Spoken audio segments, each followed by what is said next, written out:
மகாதேவன் அல்லது பெரும் கடவுள் இந்துக்களின் முதன்மை தெய்வமான சிவபெருமான் ஆவார்.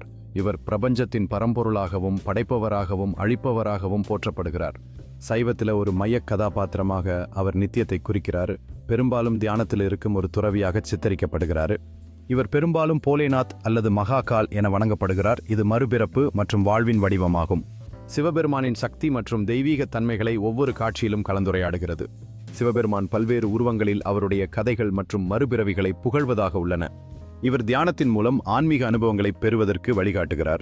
சிவபெருமான் தனது துணையுடன் ஒற்றுமை மற்றும் பிறப்பை பிரதிநிதித்துவப்படுத்துகிறார். இவர் உருவாக்கத்தை பிரதிநிதித்துவப்படுத்தி வாழ்வு மற்றும் இறப்பின் இணைப்பை குறிக்கிறார்.